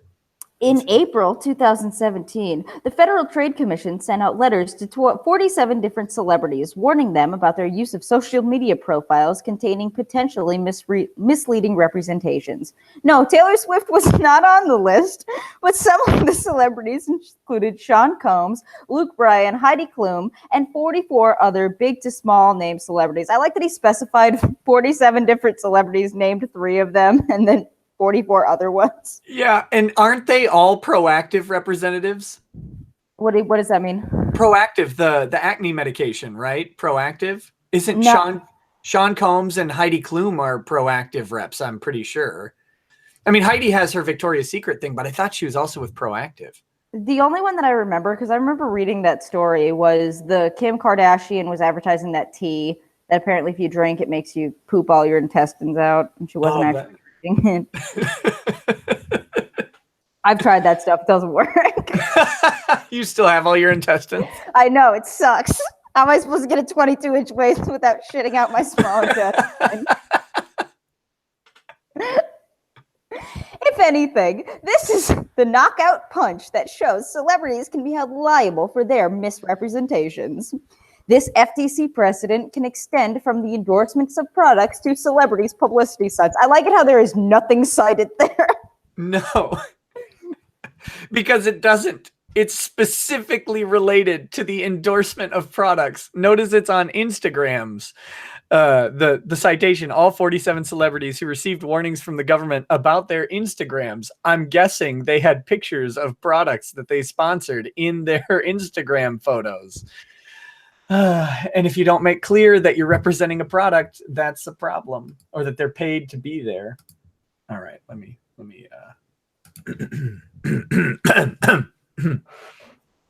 okay.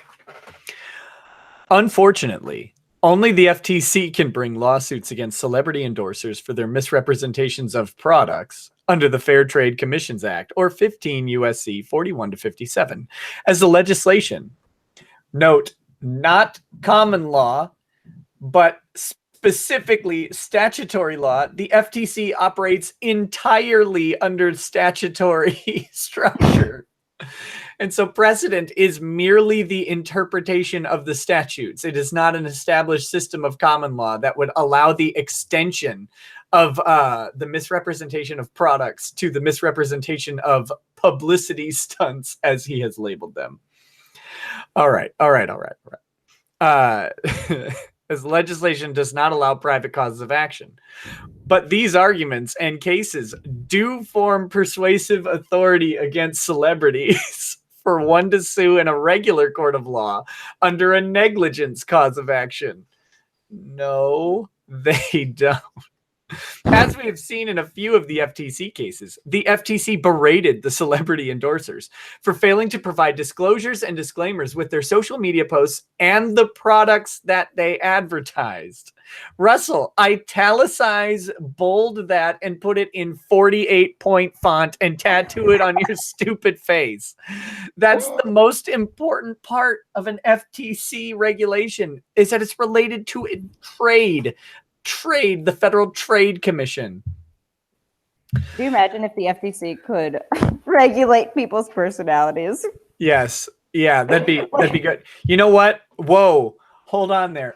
I know you might be really tempted to accept this prom invitation, but we're going to have to warn you. Yeah, no, we're going to have to tell you, if you're going to do this, you need to specifically tell Russell you're not going to go.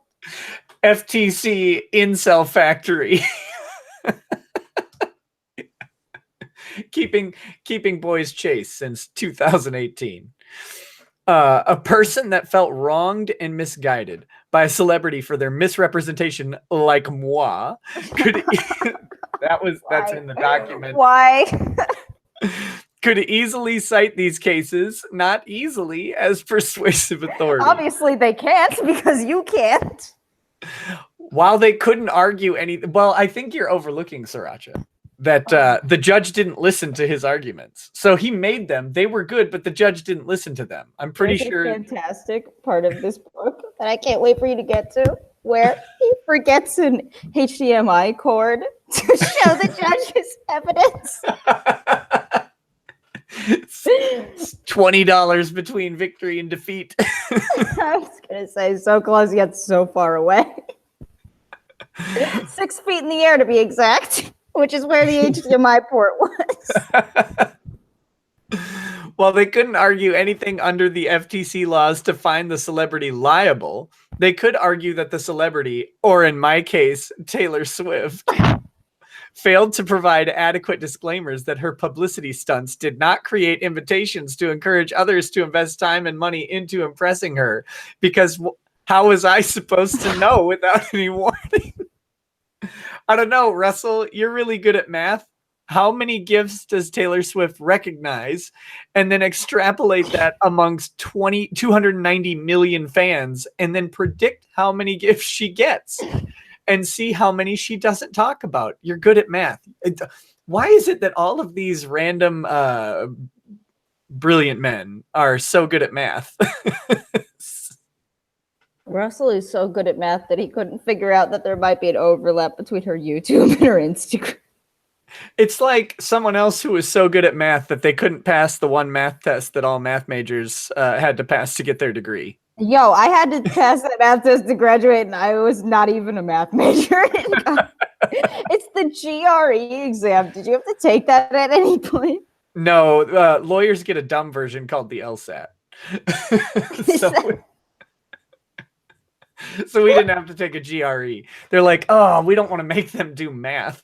Oh God, our pass rate has dropped to 10%. What do we do? Unironically, I believe my bar passage class was the lowest passing bar class or bar taking group in history. Wait, really? Yeah. Do you know why that was? Yeah, absolutely. Law schools started running out of money, so they lowered their admission standards, which is probably how I got in. I was a terrible undergrad student. So they lowered their admission standards. So a bunch of people who shouldn't be in law school got into law school and were paying, to keep these schools in business.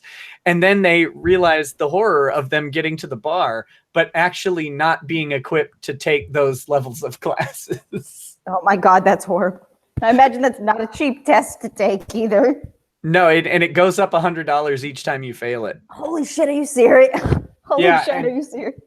Yes, and you have to wait approximately 6 months because it's only offered twice a year. So if you fail it, you have to wait 6 months, and you can't practice as a lawyer. Like, you can work at a law firm as like a paralegal or a legal assistant or a clerk, but you can't practice. So if you fail your test, it's a 6-month wait to try and pass it again. What do you do? Like, take an LSAT course or something?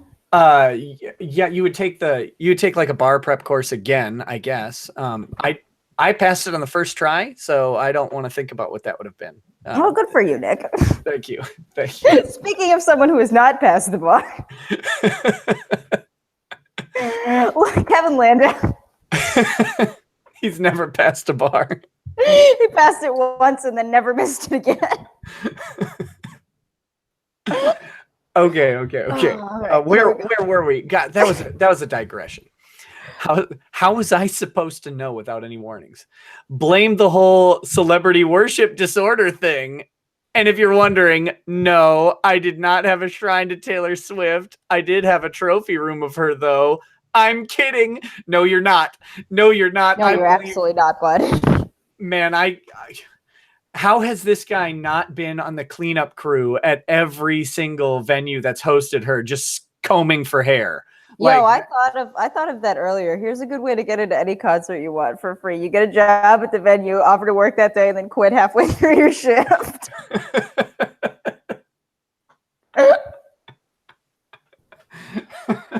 Yeah, what are you gonna do? Kick me out? Just stop performing your job duties. Yeah. I'm an usher. I'm an usher or a bouncer. No, never mind. I'm not.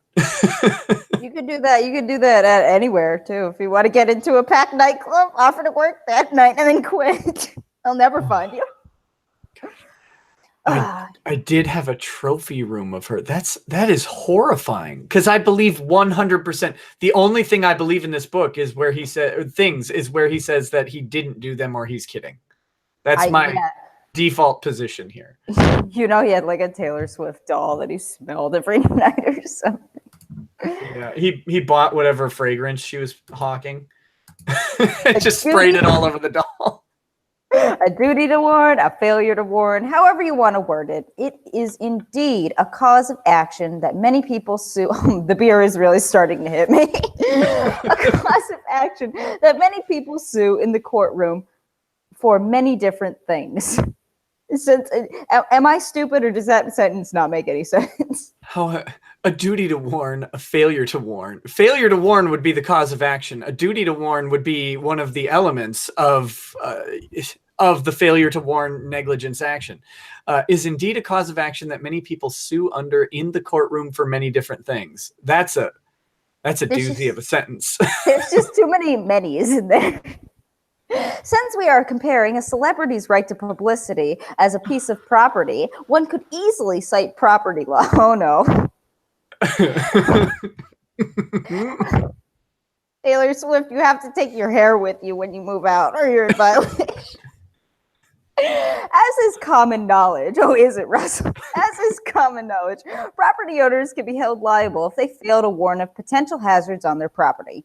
That's why many homes have different signs that say, beware of dog, 24-hour surveillance, alligators and snakes in area, no lifeguard on duty for homes with pools. The same kinds of risks and harms could befall a follower of a celebrity relying on said celebrity's intellectual property.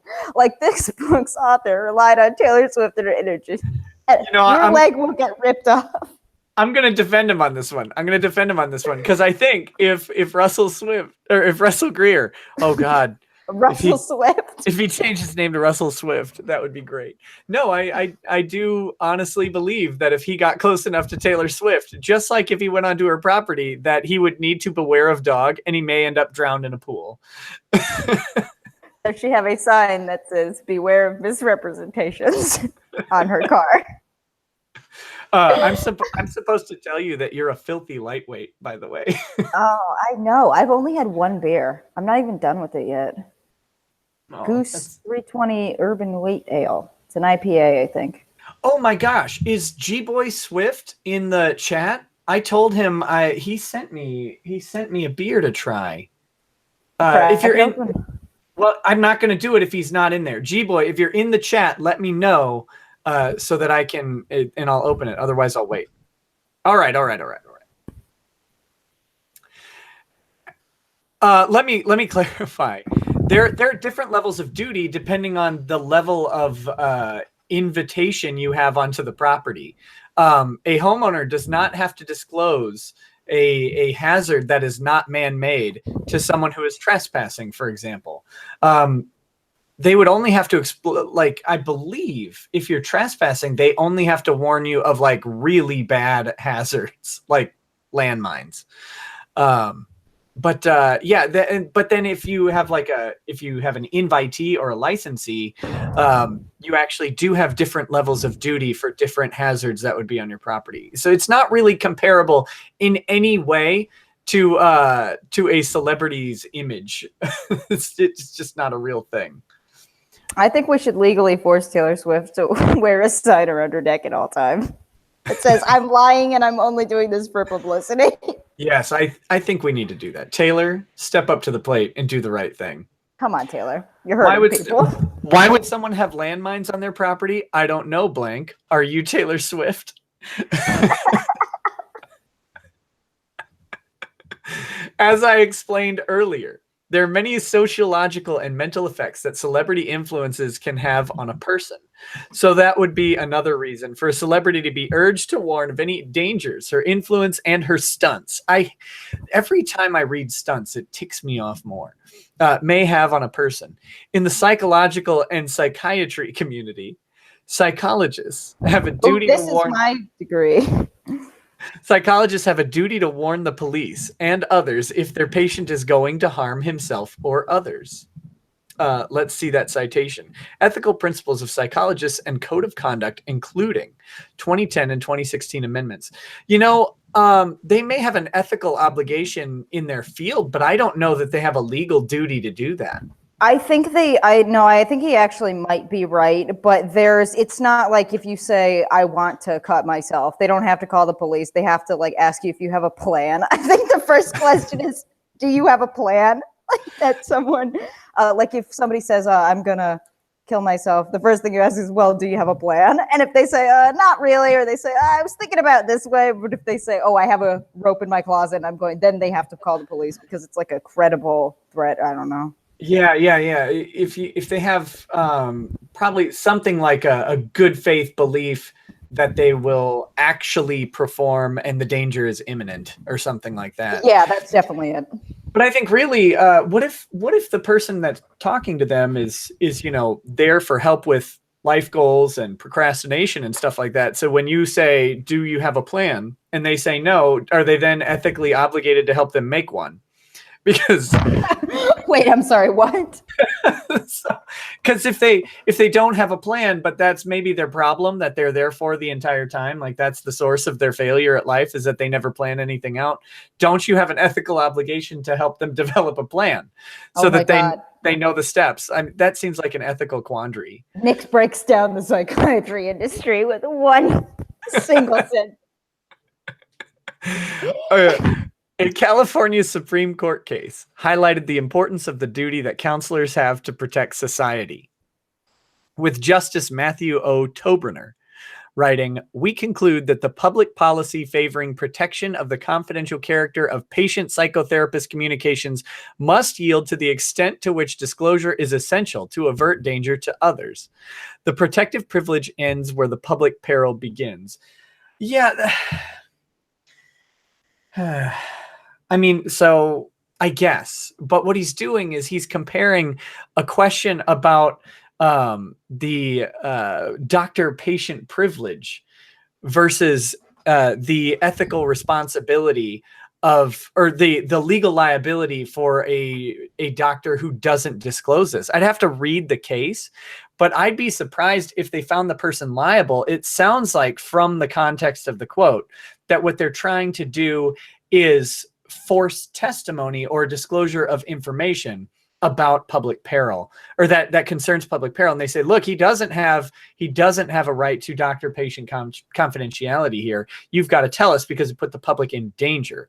That's different than saying, look, if you don't do this, you're liable for the damage that it causes. But I don't know. I don't know the specific case. Oddly enough, he doesn't have the citation in it, which seems that's like convenient. It's like the easiest thing to put in, since you're citing a legal case and you have years of training on how to do that, Russell. And also you have citations that say, har, har, har, lol, I'm so funny. You couldn't have thrown one there. So, in comparison, while Taylor Swift and other celebrities may enjoy the right of being able to sway and create publicity stunts, and also may not be bound by the ethical obligations of being professional mental health doctors, that privilege must be checked with a balance of a disclaimer to protect the public from potential perils stemming from celebrity influence. And when they're talking about public peril in this case, I guarantee you, they're talking about imminent murder, maybe on a mass scale, or like a person dying in the ground that was buried alive or something, and this doctor having information about it. We're not talking about $400 to a production company for a knockoff Darius Rucker. I can't get over that. Songcat Studios, Russell's coming for you. He apparently didn't like his demo tape. I like it how in that, wait, where did that come from? Where did you read that? Oh, that was in one of his. Yeah, that was in one of his legal filings, I believe. I believe that was in his initial complaint in the federal court action. Oh, your audio's down, so I'm going to move on until you come back. Oh, there, you're back now. There you go. Rip. Okay. Yeah, no, Songcat Studios makes an appearance in this book, but I digress. Oh, good. I don't think we'll get to that tonight because we're just doing the first chapter. Otherwise, the stream we'd have to do a 24-hour live stream for the whole book. We should do it. See how long we can stay awake. No. I think I'd get killed. I have various obligations in the morning.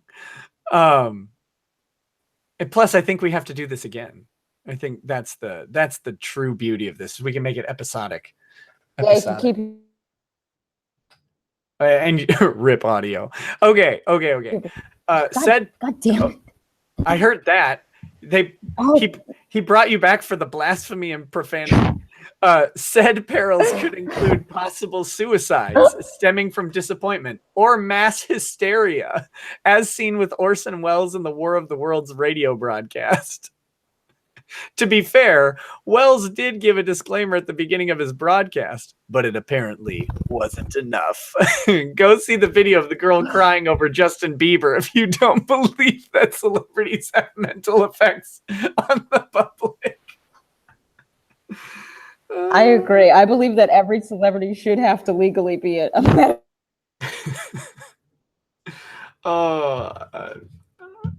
I'm starting to more and more appreciate Justin Bieber by the day. Your audio is down again. You just have where, like, are you doing? Do you have Porgs bringing the audio by, you know, their flightless. Are porgs flightless? I don't know. Okay, I'll start up. It's not an uncommon thing for the entertainment industry to have disclosures at the end of movies that have what? Are you back? I don't know. Am I?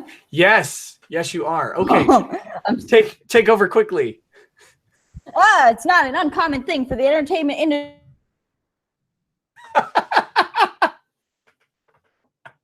to have disclosures saying no animals were harmed during the production of this movie, and those disclaimers have a PETA stamp of approval to validate their authenticity.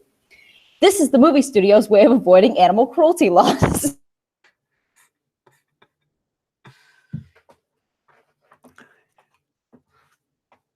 Your internet is crippling. It's crippling. Oh, is it down again? It keeps going. You keep like cutting out right when things are getting funny. It's annoying. Oh, I'm so sorry. Yeah, I don't know why this is happening. How dare you? How dare you? You are in control of the internet. I am the internet. No, wait. Taylor Swift is the internet. She bought it. She bought Cox Communications. You're back. Nope, you're gone now. I can tell because it goes absolutely silent. Okay, in other instances, disclaimers will be at the end of movies denying that the events were based on any real people or situations. This is commonly known as an all persons fictitious disclaimer, which was actually created in response to a libel lawsuit from 1932. Such a disclaimer is a production company's form of due diligence to show that they have taken all precautions possible to avoid libel. I don't think that's what that is. So it's not far-fetched for celebrities to have disclaimers and disclosures with their publicity stunts.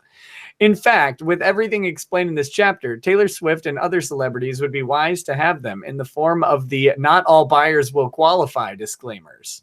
Not all applicants to date Taylor Swift will qualify. Offer not valid for Russel Greer. All right, you sound like you're good now. All right, let's give this another go. Yes. Just you tell me if I can cut out, all right? Wait, does your mic have a gate on it? What do you mean? Like you have to talk above a certain level to get the mic to function? Because you're coming up with a little mute icon, which is weird. Oh, I'm just screaming into my laptop microphone. Do that. That'll be good. Okay, ready? Lastly, people often scoff and argue that one, Taylor Swift, must be in contract with another to be found liable for damage she inflicts on another, or that the damage must be direct physical damage like assault or a car wreck. Taylor Swift smashed her car through my home, like that Denny's you were talking about. Not true. The law is no stranger to harm suffered by third persons. In fact, since 1789, courts have held that those who make misrepresentations can be held liable for damages inflicted on third persons, as was illustrated in an English case of a man being found liable for deceit because his misrepresentations influenced a person he never meant to influence. I cannot wait to see that citation. It's got some irony in the title, I think. Palsy versus free. But negligent statements published and carried in the media have found misrepresenters liable when they influence a class or group of people. Fans and followers of Taylor Swift would constitute a group of people, as she is directly influencing them. They follow Swift's words, moves, and actions. A Metallica fan would probably not be a fan of Taylor Swift. Whoa, Russell. That's a strong, I don't know if he's been listening to her newer work. That's a strong statement. She's the new Taylor now. The old Taylor is dead. Yeah. And this one's got a bad reputation. This one's good. Yeah, this has got a bad reputation, all right. So Swift's disclosures would not need to apply to him or her. But they would, though. They absolutely would, because you're talking about people who are unintended to be affected by this. Oh, my gosh. And why couldn't a Metallica fan be a Taylor Swift fan? I like Taylor Swift and Slipknot, unironically. So, well, at least their old stuff. I haven't listened to anything new from Slipknot because I don't listen to new music. Okay, one court case that he said lastly in the last paragraph, that liar. One court case that particularly reinforces this chapter was a case that came out of California in the 1960s. A woman was reading through a catalog magazine and saw a stamp of approval for a certain pair of shoes. When the lady bought the shoes, though, they were actually defective and she fell and hurt herself. The court ruled that because the publisher had independently placed its stamp of approval on the shoes, it showed that it had a chance to discover the truth of whether the shoes were defective or not. Yeah, again, they're endorsing a product. The court also held that because the stamp was meant to attract customers, the magazine should have known that customers would rely on the representation, writing, Hearst placed itself in the position where public policy imposes upon it the duty to use ordinary care in the issuance of its seal, so that members of the consuming public who rely on its endorsement are not unreasonably exposed to the risk of harm. Further, the court held that no privity of contract was required based on the position of trust and influence the publication had on the public. This case has been cited in many different courts in many different jurisdictions involving many different situations. And I guarantee that all of them involve the endorsement of a product that someone then buys. Dozens, if not hundreds of other cases have been ruled on throughout the years since this case, and they have all came to the same conclusion. Persons or companies or products who give misrepresentations to third persons, even if they are not in contract with those persons and who are in influential positions, can be held liable for their misrepresentations. No, but Russell though, there is a privity of contract. A purchase happens. The misrepresentation is always about a product. It always is. It always is. Oh my gosh. I'm getting unironically angry. It's because he says the same thing just over and over and over again. And he's always wrong every single time. Yeah, it's terrible. In comparison to the Hanbury case and the other cases that followed it, Taylor Swift is in a position where public policy, society's expectations, dictates that she use careful judgment and disclaimers with her publicity stunts and statements. After all, she is, in a way, placing her stamp of, oh, really, is she? I just love all those commas. After all, she is, in a way. Oh, yeah, maybe this was drafted at the Landau School of English Grammar. Placing her stamp of approval on publicity stunts and social causes and wedding crashes she partakes in. It's not like she's unaware of what she's doing. Taylor isn't clueless to the fact that she's loved and adored by millions. She knows she's sought after. She knows she's hot shit. The liability is on her hands for any misrepresentations that she gives that leads to harm. Some say, don't sweat the small stuff. You got the period right there. Well, when a celebrity has the power to cause a person to invest thousands of dollars into impressing him or her because of their being a celebrity, said celebrity. Wrong there. Wait, no, that is the right there. Oh no. edit. Is that crazy? Like, what if you applied that to everything? Like, Nick, you may asking me to be on this stream has caused me to drink, so I will be sending you my cirrhosis pills. Yeah, we'll just expand the dram shop laws so that now if you get in a car and drive, it's my fault. Nick, you're a celebrity. You have 2,000 Twitter followers. You should have foreseen that this would drive me to alcoholism. It's already driving me to alcoholism, so I know. That's not true. I'm not an alcoholic. Yeah, me neither. Okay. Oh, wait. I think I cut you off before you got to finish that line. Oh, wait, did I? Yeah, Taylor, sweat the small. I'm getting progressively angry. Okay. I realize that there is much more to a lawsuit than I have explained. Yeah, all of it, Russell. Literally everything. Only the entire lawsuit is that you haven't established any part of. So this chapter was just a cursory glance at celebrity liability for their misrepresentations. I only touched the tip of the iceberg, if you will, to demonstrate. Don't talk about tips in the same sentences. Unfortunately, Taylor Swift did not touch the tip of his iceberg, so she's going to have to give him $100 million. I guess she didn't touch the tip of his iceberg, if she won't, to demonstrate how Taylor Swift could be held liable if I were to sue her again in federal court, and things are going so well for you, which I almost did. But the takeaway from this chapter is, celebs, be less careless and more cautious with your publicity stunts. You have no idea how much you influence the public. You literally spent a paragraph talking about how she knows exactly how she influences the public. What? Russell, does she know or not? And how Katy Perry knew and used her celebrity status to influence people to vote, and how they have rocked the vote, and how celebrities are told by the FTC all the time that they have undue influence on people in product description. You spent an entire chapter saying the opposite thing, Russell. Did you ever see my message about how he got tricked into sending not nudes, but he had a piece of paper over his junk that said, "I love Katy Perry"? Yes. Because somebody emailed and said, "Hi, I'm Katy Perry. Send me your nude photo."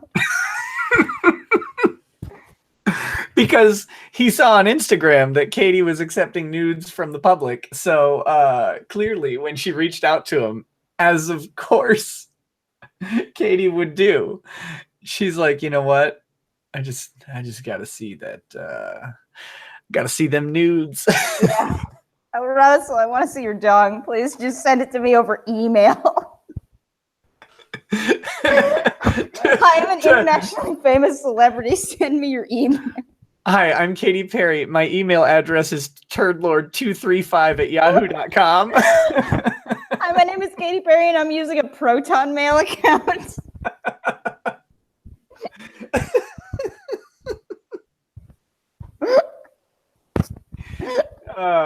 Did you know I also have a cam girl stream? You can check it out. No one knows about it though. Hi, my name's Katy Perry. I'm gonna need you to send me Bitcoins.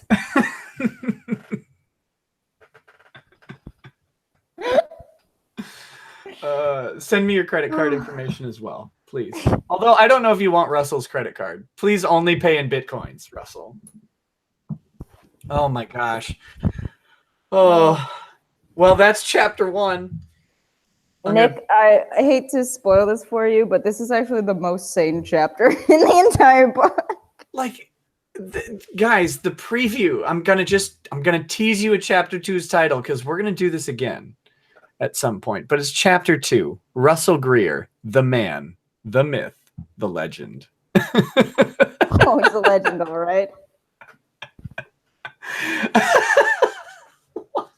Why does he exist in this form? This isn't even his final form. He hasn't appealed his federal court loss yet. I wonder if he even knows. What happens now, Nick? This is a question I've been meaning to ask. Is there any possible way he will have to travel to Tennessee just for the judge to say, no, you're not getting your $100 million? Okay, so here's what... I mean, this is... let's say the judge wants to be super deferential, because it's possible. Maybe the judge didn't like Taylor's Bad Reputation album. Maybe he just hated how much Shake It Off was on the radio. So let's say the judge says, you know what? Okay, you failed to properly serve Taylor Swift, so you don't get your default judgment. However, based on your good faith attempt to serve the law firm that you thought was representing Taylor Swift, even though you could have Googled to find out that Rose IP Law was actually representing Taylor Swift, you could have done that. But you took it on faith that the guy who said, I have represented Taylor Swift, was authorized to accept service. You didn't ask. You didn't like call the law firm and say, hey, are you authorized to accept service? Which is something you can do. You could just ask. I saw that they were your client. Are you authorized to accept service? No. Oh, okay. It's not something that Russell can ask. Right. He could have, his process server could have asked. But anyway, that's mean of the process server. But let's say the judge wants to be super deferential and say, you know what, you made a good faith effort to serve prior counsel of Taylor Swift. I'm going to extend your window because it can be extended under the Federal Rules of Civil Procedure. He could give him like another 30 days. Now Rose IP Law has said that they are currently representing Taylor Swift. He could attempt to serve Rose IP, and Rose IP could attempt to reject service, but I think at that point he could then ask the judge to force them to accept service since they did appear in court and said that they represented her. But let's say the judge gives him 30 days. Then he could actually technically serve her. She would have to respond, and then they would have to go through the motion hearings. And so it is possible that a judge would drag him to Tennessee and say, you need to appear here in Tennessee. I don't know why he sued in Tennessee. I guess he's just assuming that Tennessee has jurisdiction over Taylor Swift because she has property there. He could have sued in federal court in Utah because that's where the alleged harm took place, right? Like, you can always sue where the harm occurs. In a defamation action, for example, there are cases about this involving Hustler magazine and Larry Flint. But the defamation jurisdiction argument is that the defamation was largely concentrated where the subject of the defamation lived. So, if there's negligent harm being done to Russell Greer, it's being done in Utah or maybe Nevada if he's trolling the bunny ranch. But yeah, he tried to sue her. The last time he sued was in small claims court in Utah for Taylor Swift, and they told him that it was the wrong jurisdiction. I don't know. They told him it was the wrong jurisdiction or the wrong court or something, but it got thrown out pretty quickly. Yeah. I think, didn't he bring her to small claims court in Utah? Wasn't that the thing? Yep. He also tried to bring Ariana Grande to small claims court in Utah. Oh man. Have you ever read, I guess they don't do transcripts for small claims court in Utah, but there was a fantastic, somebody showed up to the Ariana Grande trial and wrote like very good notes on it, and the judge is just not having any of his crap. I have not read that, but I should. There's so much to cover with Russell. It never ends either. No, he will never stop. He can't be stopped. He should